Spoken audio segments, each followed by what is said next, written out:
I'm an associate prof at Northumbria University. I've been on funding panels since 2014, RFPB first, and now on the clinical doctorate fellowships.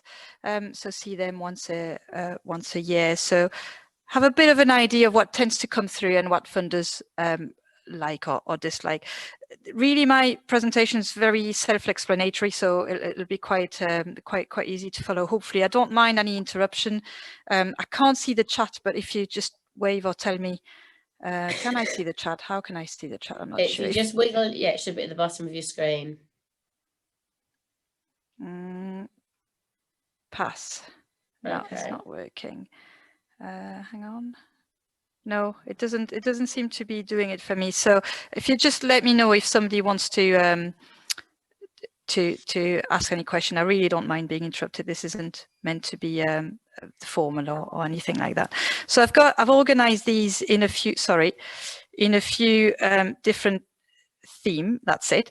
And like I say, it's self-explanatory. So in red is the kind of thing that funders don't really like to see, and in green what they far prefer to see, really. So if I start by the research question, the kind of thing that people would look for or wouldn't like more particularly is a research question that's only informed by a practice problematic, but that could have been researched elsewhere. So that's generally doesn't work if it doesn't involve the literature. But same thing quite often for NIHI, in particular funders like our FEB and the clinical doctoral fellowships. If people look at the literature only and it's not informed by a knowledge of what's happening on the ground in practice, same thing, it doesn't really work. Obviously, if it replicates work that's been done before, or if it misses out key aspects of the most current knowledge, for example, that tends to be noticed. And the other side of that is if there's a good consideration articulation of the practice problem, but that being followed and framed by a critical review of the research literature, and that needs to include methodology. So for example, if the same problem's been researched but from a different research perspective, then that's good ground for formulating the research question this way. And it needs to clearly articulate the novel aspects of the research. That's it. So the coherence, what I've called coherence, is really coherence between the question as we've just formulated it, the methods that are being used and the methodology, and things like the sample size and the sampling strategy. So if there's a lack of coherence between, if the research question is about patients' experience in one thing, and that and the methods include only some sort of, I don't know, national survey on something, you'd get limited information on actual experience. So you might want to justify that a little bit better, or use a qualitative methodology to answer that research question. Same thing with sample size. Depending on the methodology, then they would need to be consistent with whatever approach you're planning to use. And obviously that sampling strategy needs to provide useful answers. And the correlate to that, or the contrary to that, is that methods that provide useful answers that align with the methodology, sample size is well adapted to answer the research question. And the sampling strategy, and what I mean by that is the kind of patients or people or participants that you sample to include in the research that will answer the research question. Then there's quite a bit of consideration that needs to be given to the pragmatics as well. So not only does the research question, the research problematic, need to be grounded in what's already known and been published in the field and what's happening in practice. Things like insufficient time allocated to things like recruitment and ethics would be noted. Insufficient consideration of the time it might take for participant sampling, say if you're studying a rare condition, for example. Failing to demonstrate access to the population. So obviously if people are hard to reach for any reason, or have got mobility issue, whatever the issue might be, you need to make clear how you will access the population, that you do have access to them. And then equally insufficient time to analyze the data, disseminate and engage with practice afterwards. And I won't go through the green bits because it's exactly the contrary to the red bits, but essentially a clearly demonstrated and articulated plan for undertaking the research in a very pragmatic kind of way. So if the methodology looks at the more theoretical aspects, for example, you want the pragmatics to very clearly set out and explicitly explain how you will conduct the research. The impact. So what we sometimes see from practitioners in particular is an assumption that impact will just happen because people are embedded in practice, and that we know that that's not the case. So same thing, you know, the kind of assumption that I am a practitioner, therefore I know practice and how to change it. Yes, very probably in your particular area, but NIHR would quite often want to see impact, you know, bigger, broader than just a small area of practice. An assumption that dissemination automatically leads to impact. Again, we know that that's not the case. We can disseminate as much as we want. That doesn't mean to say that it leads to a change in practice. Again, an assumption that a tweak in practice is efficient. Well, perhaps it is. It all depends on what exactly you're studying. And if it's just a change in medication doses, then that's that. But quite often different systems overlap and interact with one another. And again, an understanding, or not just the understanding, it's the demonstration that there is an understanding of how practice is often not just one small bit, but actually it's consisted of different actors, different systems, different practitioners who all need to understand the change. One thing we've seen quite often actually is that there's a particular project that's really high tech and requires specialist equipment, and research project that might have a bit co-funded by a private company, for example, for, you know, whatever kit of imagery they might require, for example. Now, if that's required for the research and there is no way that the NHS on the long term can purchase that kind of specialist equipment, it would be needed to change practice. Again, that would be noted, for example. So that's quite important to give some thoughts to that. So if it's a diagnostic kit, whatever, that kind of thing, it needs to be implementable on the long term in order to ensure impact. So an impact plan needs to be included and including genuine engagement. So not just presenting the findings, but actually engaging with practice on the longer term. And that can be quite difficult because it's not always that's out with the research project, but it nevertheless needs to be articulated within it. Well-explained connections to and responsibilities in practice. Again, it can be taken for granted that the funders or the reviewers will know and understand your world and how it works and who you're connected with, but that isn't necessarily the case. Better if impact can be monitored on long term and explain how you will monitor it. And impact, it's even better if you can articulate how the impact, how the research will impact on end users, so patients often, rather than just changing practice. So changing practice is one thing, but how will that change things for patients down the line? The team, so again, there are quite often issues around the team and who is co-applicant on a research project. So, for example, if if there's only very close colleagues included in the team, one might wonder why these particular people and what their input is in the research. If the team lacks expertise in one crucial aspect, so for example, if you're proposing to do health economic analysis of whatever change in practice you're going to do, and there's no health economist on board, well, that will inevitably raise questions. The team is too junior. That's not to say that junior people aren't welcome, but if there isn't sufficient, I suppose, expertise or experience in the overall team of running a project of this particular scale to its successful completion, that will tend to raise question as well. If the team doesn't include sufficient time to undertake the research, so that tends to be research associate time. So if you've only costed for a day a week of an RA, for example, but you've got substantial amount of data to be collected, then you really need to articulate why is this amount of time sufficient. And that's quite a big issue, roles not being specified for each team member. So you might have, quite a lot of people on board, but with very, very similar expertise. and then the reviewers might wonder, well, who brings what to the research? So you really need to think through beyond, you know, the team being just people you can work with or you like to work with or you worked with before. It really needs to, every member needs to have a purpose in this particular team.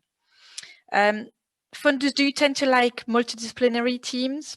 We're all justified, as I said. All aspects of the research need to be covered, and a range of seniority. So RFPB in particular do quite like to see senior PIs, for example, or senior members, junior PIs, junior members as team, as long as they're well supported, and that's explained how their development as research leaders is being ensured within the research project. So it's not that they don't like to see junior people, just that they want to see them well supported, which makes sense.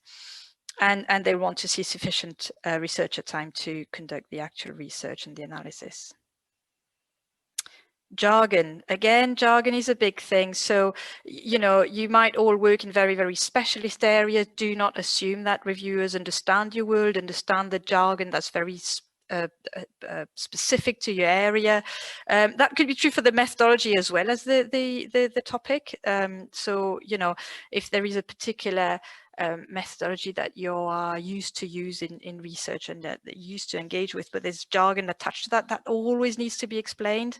Lay summary are being paid quite a lot of attention to. We'll go back to PPI a bit later, but that, you know, you need to be able to explain the research, however complicated it is. You need to explain it in very clear terms, really, and on that line, an over-reliance on acronyms of convoluted sentences tends to raise an eyebrow, really. So the application needs to be clear and explain any technical aspect. The lay summary can be understood by lay people, and the language is clear and to the point. So, you know, certainly there is absolutely no need or benefit in overcomplicating things. Doesn't tend to help. Creativity, I call this creativity because certain funders will tend to fund certain kind of methodologies or research approaches. So do you look at the kind of things that they've funded before? So if it's RFBB, if it's a clinical doctoral fellowship, whatever it is, try and see if they've only published randomized control trial, for example. There's not a lot of point going submitting a bid that's participatory research. You're unlikely to be successful. So an understanding of the kind of thing that your funders and the reviewers are likely to be familiar with is and favor really is a good thing. If the application uses a novel approach to the problem, but doesn't rationalize the need for that novel approach, that's an issue as well. So that's what I mean about creativity. You know, people can be very creative in research, but the more creative you are, the more you need to justify that. And if you're creative without understanding the funder's preference or what they normally fund, then it doesn't bode very well. And then that's the same thing. So if the application fails to rationalize a deviation from a standard research approach in your particular field. And that's it's a little bit, in a sense, as researcher, it is our duty to be a bit creative and to push boundaries, but knowing how and where it's safer or it's more likely to lead to success is an important thing.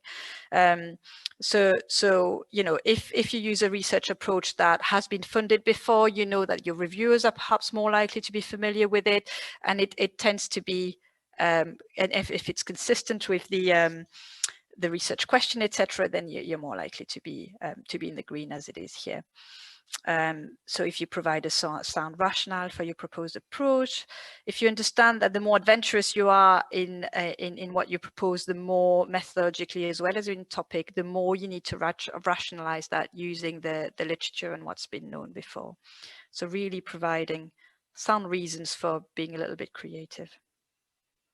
And quite often, you know, if it's well rationalized, some funders really will really favor that, will really want that, but it's worth knowing. Oops. Ethics, so that kind of goes without saying. If you don't consider any key ethical applications of research, again, it's something sometimes we see practitioners applying for research funding and assuming that because they are healthcare practitioners, they're well aware of the ethical implications of what they do. And that is very true, but from a practice perspective, not necessarily from a research perspective. So understanding that research ethics and the implication of, you know, who you are, who you might be as practitioner, and how, I don't know, perhaps that might be, you know, your recruiting participant could be perceived as coercion, for example. That kind of thing needs to be thought through. I've put PPI in here because there is an ethical dimension in including PPI in your bid. That's not a luxury, it's a must nowadays. All funders require it, and rightly so. And that is linked also to the readability of the lay summary, for example, but absolutely need to build in that PPI, often in the preparation of the bid as well as in the research itself, and explain how that happens. They are lay members to every funding panels, and they comment on that kind of aspect. So same thing with the jargon issue, they tend to comment on that as well. And if there's no understanding demonstrated of the importance of the process of gaining ethical approval, and again, I'm stressing here the difference between research ethics and ethics in practice. They can be slightly different things.